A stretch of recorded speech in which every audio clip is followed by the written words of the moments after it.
ბიზინა ივანიშვილი ხლაფორთა კაცი, აი საბჭოთა მენტალიტეტის ოლიგარქი რუსეთში გამდიდრებული რაღაცა ქრთამი, ერთი იაშიკი უკაცრავად რუსულისთვის და შამპანიური ჩაიტანე, ორი იაშიკი ვოდკა მიაყოლე, რაღაცა ვიღაცას ჩაუკუჭე, მოისხიდე და მე ყველაფერი გააკეთებინე ის, რაც გინდა რომ გამოვიდეს.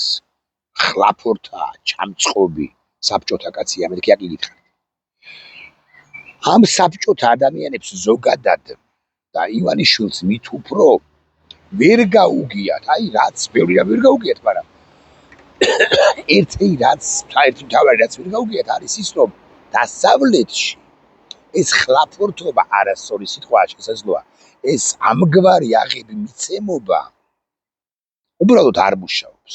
იაშიკ შამპანიურს დასავლეთს ვერ ჩაუტან, ვერ ჩააწყო, ვერ გაჩარხავ, საბჭოურად ვერ გაჩარხავ. არა, იქ არის ლობისტური კომპანიები, რომლებიც გეხმარებიან, რასაკვირველია.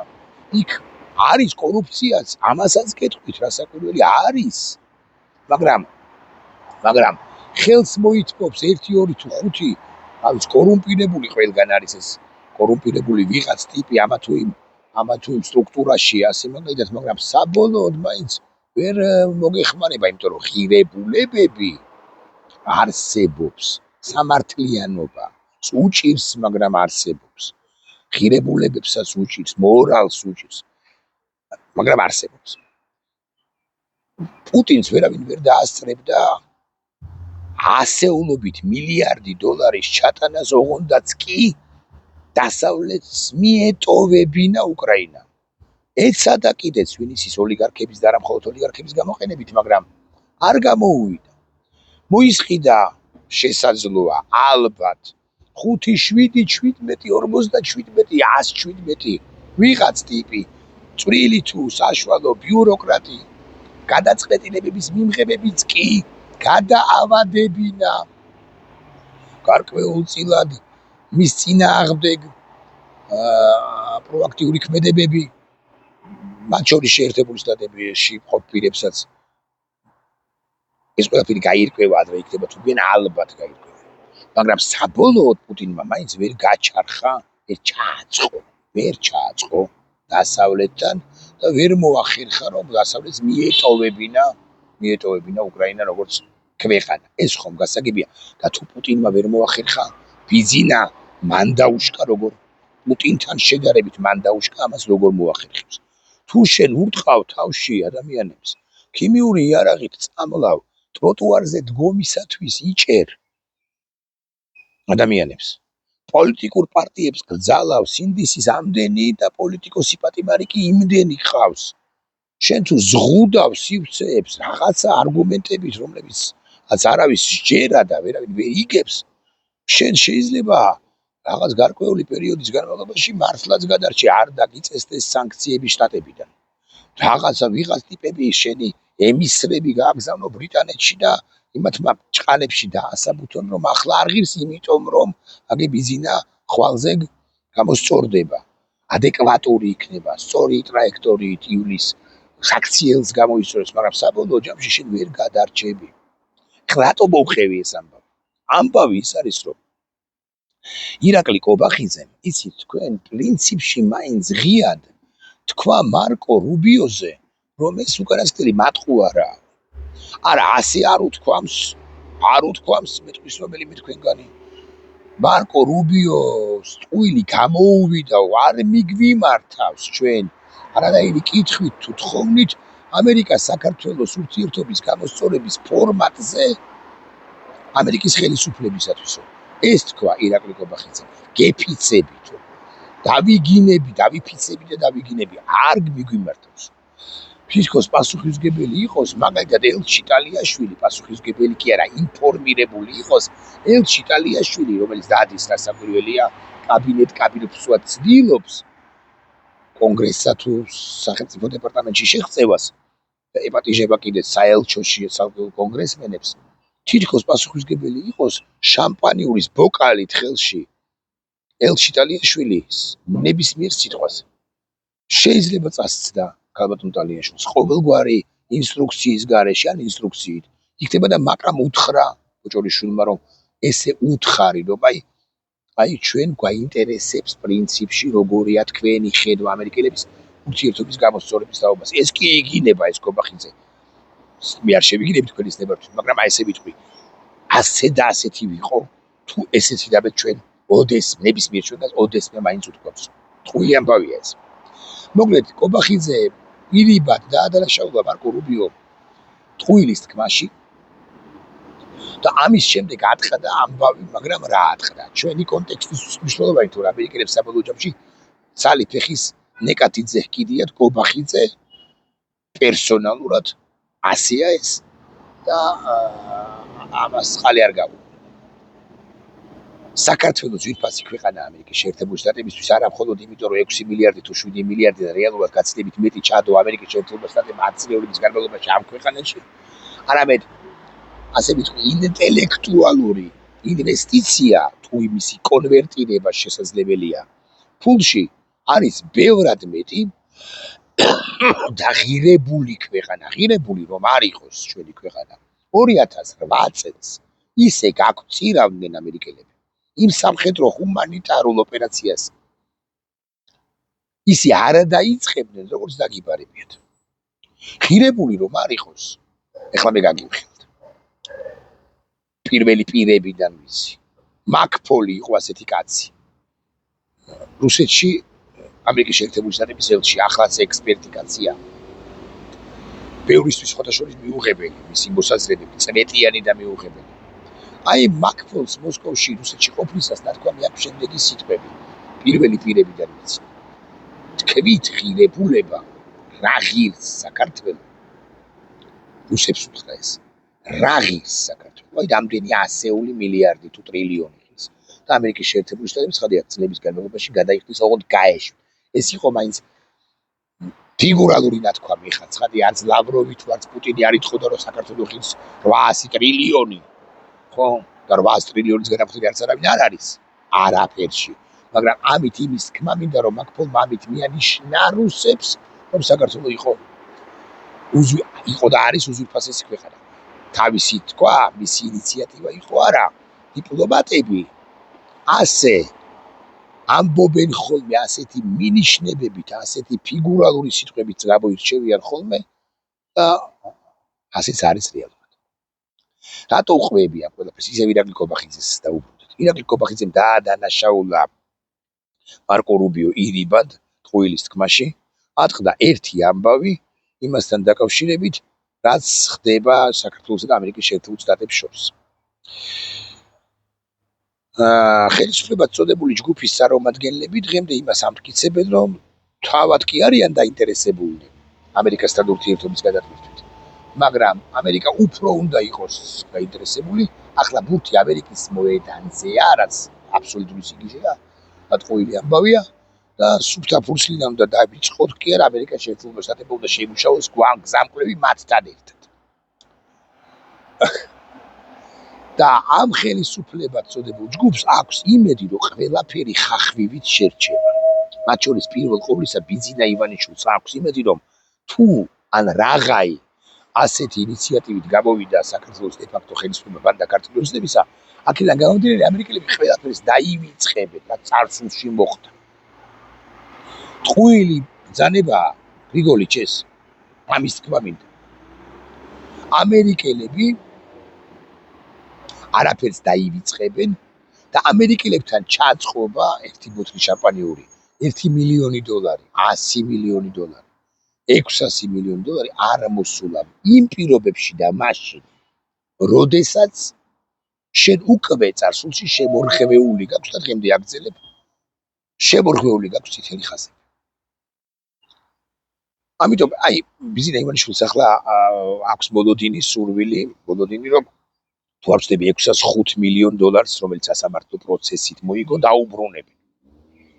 ერთგან და ერთხელ და ბევრჯერ ნათქვამი აქვს, რომ მითხარით სად ოღონდ დამიბრუნეთ, რა მითხარით და სადაც მეწყვით იქ გადავრიცხავ. სულ რომ უკრაინის დახმარების ფონდში გადარიცხოს. ანუ ამერიკელებმა მართლაც უთხრა, არ ეთქვიან, მაგრამ მაინც ეს 600 მილიონი დოლარი გადარიცხი უკრაინელებისათვის და სულ რომ გადარიცხოს ბიზნეს ივანიშვილი მაინც ინდულგირებული მაინც არ იქნება. იმიტომ რომ გააგრძელებს იმას რაც მას დაწყებული აქვს უკვე ნახანია. შეიძლება გადააგოროს 2 თვით, 2 თვით, 1 წლით, 2 წლით, 5 წლით. გარკვეული პრობლემები, ანუ სანქცია ამის გამო მასზე სანქციები არ დაწესდეს, მაგრამ აუცილებლად მოვა სხვა ხელისუფალი, ან იგივე ხელისუფალი დარჩება, რომელიც იტყვის, რომ მიუხედავად იმისა, რომ ბიზნეს ივანიშვილმა 600 მილიონი დოლარი გადარიცხა უკრაინელების ფონდში, რაც არც იზამს, მაგრამ თეორიულად წარმოვიდგინოთ, მიუხედავად ამისა, ბიზნეს ივანიშვილს არ ეპატიება ის და კიდევ ის. ეხლა უკვე მივედით კონკრეტულ სათქმელამდე. Heritage Foundation-ის ექსპერტი ეროვნული უსაფრთხოებისა და საგარეო პოლიტიკის საკითხებში ჯეიმს კარაფანო, რომელიც ტრამპის აქტიური მხარდამჭერი კი არა გუნდის, ფართო გუნდის წარმომადგენელია, ეხმაურება ირაკლი კობახიძის განცხადებას. იგითხარით იმას, რომელშიც ირაკლი კობახიძე ირიბად ადანაშაულებს მარკო რუბიოს ტყუილის თქმაში, მათ ყუარას უწოდებს ირიბად და ამბობს, რომ ქართულმა ოცნებამ სულელური ანტიდასავლური სტრატეგია აირჩია. სულელურია ეს. და ახლა ნამდვილი ცვლილებები მოუწევს მას ქართულ ოცნებას. ამის შესახებ კარაფანო პლატფორმა X-ზე ამერიკელი კონგრესმენის ჯო ვილსონის პოსტის კომენტარად პასუხ აღწევს. აი ნახეთ რაც ეს კარაფანო. და ყველა 4-5 პუნქტია გავარჩიოთ. რუბიოს არ ჰქონდა მიზეზი, რომ ტყუილი ეთქვა. რუბიო ტყუილს არ ითხოვდა და მიზეზიც არ ჰქონდა. საიმისო რომ რამე გადაეჭარბებინა, რამე მოეთხოვებინა. რუბიოს რომელმაც თქვა, გაგახსენებთ, რომ ქართულმა ოცნებამ მოგმართაო და გითხაო, როგორ შეიძლება გადაიტვირთოს ჩვენი ურთიერთობები. რუბიომ ეს თქვა, ხიად კონგრესმენების წინაშე გამოსვლას. მეორე, როდესაც ქართველებმა იკითხეს, პასუხი უკვე იცოდნენ, ასე რომ საერთოდ რატომ იკითხეს. როგორ იცოდნენ პასუხი გაგახსენებთ. ხსენებულმა რუბიომ 1 წლის წინ 21 ხნის წინ მაისში წინა წლისა 2025 წელს გამოაგზავნა წერილი ბიზნეს ივანიშვილმა არ წაიკითხა, არც მიიღო კონვერტი, მაგრამ სხვადასხვა არხებით ბიზნეს ივანიშვილს მაინც მიაწოდეს ინფორმაცია იმის თაობაზე, რას ითხოვდა და ითხოვს დღემდე შეერთებული შტატების საქართველოსგან, ქვეყნისაგან, რომელიც რუსეთთან წინააღმდეგობის ფრონტის ხაზზე მოწინავე ქვეყანა იყო. მანამდე, ვიდრე ეს რუსი ოლიგარქი მოაჯდებოდა ამ ქვეყანას. ამიტომ ქართველებმა იციან ამერიკის შეერთებული შტატების დამოკიდებულება შუა დერეფანთან, სამხედრო თანამშრომლობასთან, ანაკლიის პორტთან და ასე შემდეგ და ასე შემდეგ. ახლა უკვე იციან ქართველებმა ისიც, ქართველებმა ანუ კობახიე რუსმა ქართველებმა იციან, რომ სამხედრო დახმარებას უკვე ხსენებული ასე პირდაპირ კი აღარ წამოვა ჩვენთან, მაგარი ალბათობით. არამედ მიბმული იქნება ადამიანის უფლებების დარღვევა დაცვის ამბავზე და არღვევა ადამიანის უფლებებს. სამხედრო დახმარებასაც ვეღარ მიიღება. ბიზნეს ივანიშვილს ფეხებზე ჰკიდია ფეხებზე აკითხარით, მაგრამ ძაღლი ხებს, ეზოში ხებდა ბამბურა მურა, გადააქცევს აქვს ეს ლექსი. გაეკიდა ჩვენი 4 ფეხა მეგობარი, ჩვენს მეგობარს უბნელს. ყეფა-ყეფით. ეხლა ნახეთ მესამე პუნქტი. იმდენად სულელები იყვნენ, რომ არ იცოდნენ, რომ ეს რომ გაჟონავდა, ანუ ირაკლი კობახიძეს ჰქონდა მოლოდინი, რომ რუბიო ან ვინმე სხვა არ ითხოვდა ამის თაობაზე, რომ ქართულება მიმართეს. აკითხავთ ამას ჯეიმს კარაფანო წერს, ეს ჩემი სიტყვები არ არის, მე დავუდასტურებ. ხო, იმდენად სულელები არიან, ყველაფერთან ერთად უვიცები, რომ ეს გაჟონავდა და მე კი გადაიფხრიცა ირაკლი კობახიძემ და არა, მე ეს ყველაფერი არ მithქვავს, ჩვენ ეს ყველაფერი არ მithქვავს, მათ ტყუილი ამბავი არის.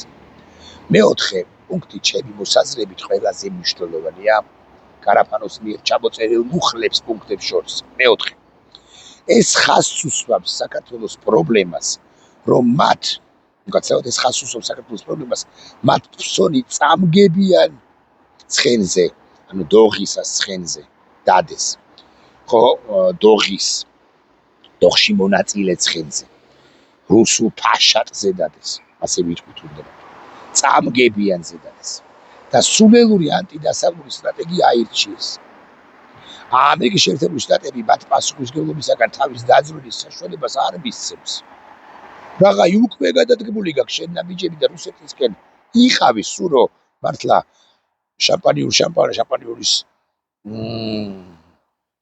შამპანიური მიაყოლო და ყუთებით შამპანიურები ათლიო ან მილიონები გადმოგვირიც სხვა მილიონები გადაურიცხო უკრაინასაც წარმოუდგენელია მაგრამ მაინც ამერიკის შეერთებული შტატები პასუხისმგებლობისაგან დაძვრილის საშუალებას არ მოგცემს შენ ბიზნეს არც ირაკლი კობახიძეს არ მისცემს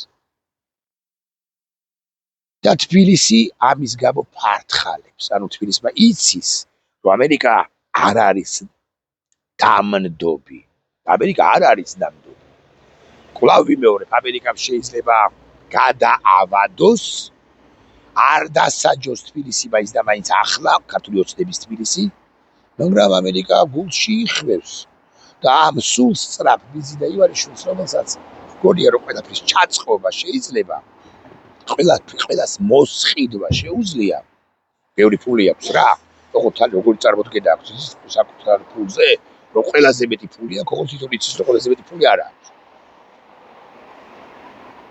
ბიზი და ივანიშვილი მილიარდერია მაგრამ ის ხო არ არის რაღაც ტოპ მილიარდერებში რომელსაც ანგარიშს უწევენ ტოპ მილიარდერები რომელსაც ანგარიშს უწევენ ისინიც კი გასწირა ტრამპმა ერთი ხანობა ასე მაგალითად ელონ მასკთან შედარებით ბიზი და ივანიშვილი არის ჭიაღუა პირდაპირ მნიშვნელობით მიწყენენ ბიზნეს მომხრეები მაგრამ მაინც მეხუთე რეალობა გარაფანოსი ისა რომ თბილისს ნამდვილი ცვლილებები მოუწევს წინააღმდეგ შემთხვევაში უკან მოტოვებული დარჩება და ეს კი მძიმე სიტყვებია რა იგულისხმება იმაში რომ თბილისი უკან მოტოვებული დარჩება ვერ გეტყვით აი ხიად გეუბნებით რომ ვერ გეტყვით ამპლიტუდა ან თუნდაც სივრცე უკან მოტოვებულობის განსაზღვრებაში არის ძალიან დიდი ისიც შეიძლება მოხდეს და ისიც არ ჩამოვასახელებ გული რომ არ გაუსკდეს გრიგოლის ყველაზე მძიმესაც არ ვიტყვი და ყველაზე მსუბუქსაც არ ვიტყვი მაგრამ ამით შემოვიფარგლოთ უკან მოტოვებული დარჩება ცნობისათვის Heritage Foundation-ი საჯარო პოლიტიკის ანალიტიკური ინსტიტუტია რომელიც შეერთებული შტატების კონსერვატიულ მოძრაობაზე ანუ ტრამპზე მაგაზე ან რესპუბლიკელებზე თუნდაც უფრო ზოგადად ახდენს გავლენას შეერთებული შტატების სახელმწიფო მდივნის მარკო რუბიოს განცხადებაზე მათ ვკითხეს რა არის საჭირო იმისათვის რომ ისევ ყებს ბამბურა მურა არ არის თლად მურა არ არის და თლად ბამბურა კარგი მოკლედ ეს თქვა კარაფანოვ Heritage Foundation-ის ექსპერტმა და კობახიძის განცხადებასთან დაკავშირებით თქვა ეს